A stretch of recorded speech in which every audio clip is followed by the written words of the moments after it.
ये श्रृंखला खत्म ही नहीं हो रही है सूखे पेड़ों की।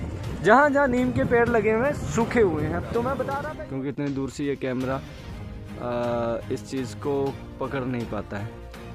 इसमें जितने सूखे पेड़ हैं ना वो सब नीम के पेड़ हैं जो इस बार हरे नहीं हुए हैं। मैं और आपको और भी बहुत से नज़दीक जा कर के दिखाता हूँ कौन कौन से दोस्तों।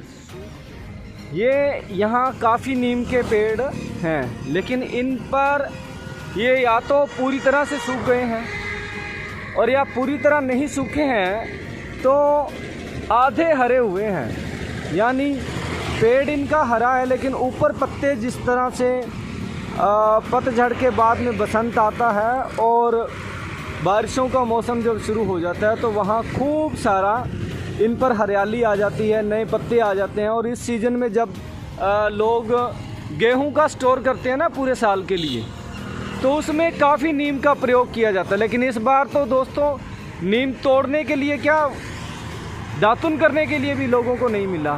इसलिए इसका कारण क्या है? क्या कोई बड़ी प्राकृतिक विपदा आने वाली है क्या? कोई मैं आगे और दिखाता हूँ, आप साथ साथ चलते रहेंगे दोस्तों। देखो अबोहर रोड पर मैं हूँ, यहाँ पर ज़्यादातर नीम के पेड़ सूख गए हैं। ज़्यादातर ये देखिए हरे हुए हैं तो आधे अधूरे हरे हुए हैं। ये तो पूरी तरह से सूख ही गया है।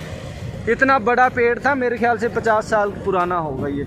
और ये बाकी पेड़ हरे हुए हैं, बाकी पेड़ हरे भरे हैं। इनके बीच में जितने नीम के पेड़ लगे हुए हैं, बड़े बड़े पेड़ थे, वो भी सूखे हुए हैं। ये देखिए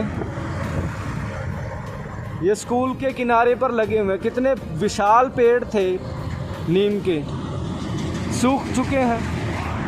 ये बड़ा पेड़ था, ये भी नीम का है, सूख चुका है। सुरेश साथ में, बाग साथ में हरा भरा है सारे। और इससे आगे देखिए, मैं आगे और आपको लेकर के वो चलता हूँ। ये पीपल का पेड़ हरा भरा है, बकेन हरी भरी है। और ये पहाड़ी किक्कर जिसको बोलते हैं, जंगली किक्कर बोलते हैं, वो हरी भरी है। यहाँ पे जितने बाकी एल्स्टोनिया है या दूसरे पेड़ हैं, इन पर कोई क्रॉपी नहीं आई है। लेकिन इनमें से चुन चुन करके नीम के पेड़ पर क्रॉपी आई है। ये दो विशाल पेड़ लगे हुए थे गुरुद्वारा साहब के साथ में हैं, ये सूख चुके हैं। ये भी सूख चुका है। तो मैं दिखाना चाहूँ तो आपको पूरे इलाके में घुमा सकता हूँ जहाँ पर सिर्फ़ और सिर्फ नीम के पेड़ों पर ही कोई विपदा आई। नीम के पेड़ों को ही इस बार कोई टारगेट किया गया है प्रकृति की तरफ से, या क्या दिक्कत है इस बारे में हम एक्सपर्ट से जानेंगे। तो हम निकल रहे हैं फाजिल्का की तरफ और कृषि डिपार्टमेंट के लोगों से भी जानेंगे। ये देखिए कितने सब हरे भरे पेड़ हैं, बड़े खूबसूरत पेड़ हैं, है ना। हरियाली है इन पर, पतझड़ के बाद में खूबसूरत इन पर हरियाली आ चुकी है। लेकिन बीच बीच में जहाँ भी नीम का पेड़ आ रहा है वो सूख चुके हैं, वहाँ पे हरियाली नहीं है। वहाँ पे ये देखिए एक दो पेड़ सूख जाते कोई बात नहीं, ये सूख चुका है पेड़, नीम का था। तो एक दो पेड़ अगर होते तो भी चलो मान सकते थे, लेकिन पूरे इलाके में जितने नीम के पेड़ हैं, मेरे ख्याल से जितने मैंने देखे हैं उनमें से बमुश्किल से 20% ऐसे होंगे।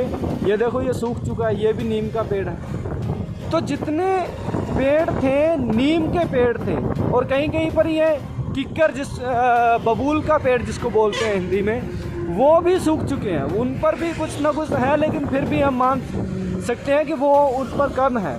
लेकिन नीम का पेड़ तो स्पेशली टारगेट, जैसे चुन चुन करके उनको ख़त्म किया गया हो ना। और 1 2 4 10 नहीं है, बल्कि जितने भी पेड़ हैं सब सूख चुके हैं। क्या कारण हो सकता है? क्या कोई बड़ी विपदा आने वाली है? कोई प्रकृति का बदलाव होने वाला है? या फिर ये वही मानवों की जो छेड़छाड़ होती है प्रकृति से, उसी का परिणाम है? नीम का पेड़ सिर्फ नीम का पेड़ नहीं है, वो औषधीय पेड़ है।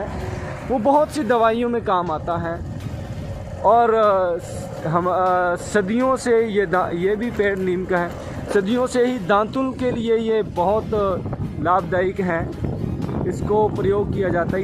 ये देखिए ये श्रृंखला ख़त्म ही नहीं हो रही है सूखे पेड़ों की।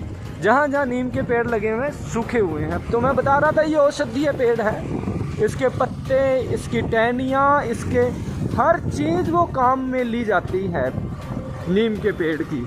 लेकिन इस बार तो मुझे लगता है कि कोई बड़ी क्रोपी है, जो बड़ा कोई प्रकोप इन पर आया हुआ है, जो स्पेशली नीम को टारगेट किया। और इस औषधीय पेड़ का मुझे तो इसके अस्तित्व पर भी अब खतरा मंडारता दिख रहा है, क्योंकि अगर इसी तरह से पेड़ ख़त्म हुए तो मुझे नहीं लगता कि अगले सीज़न में हमें कोई नीम का हरा भरा पेड़ दिखाई देगा। बाकी दोस्तों मैं ऑफिस जा कर के फिर आपको डिटेल से जानकारी और दूंगा। एक्सपर्ट से हम बात करेंगे, उनका व्यू क्या है, क्या इसके पीछे रीज़न है, कोई इसका साइंटिफिक कोई प्रयोग हुआ है, कोई जांच हुई है, तो उस बारे में भी हम पता करते हैं। धन्यवाद।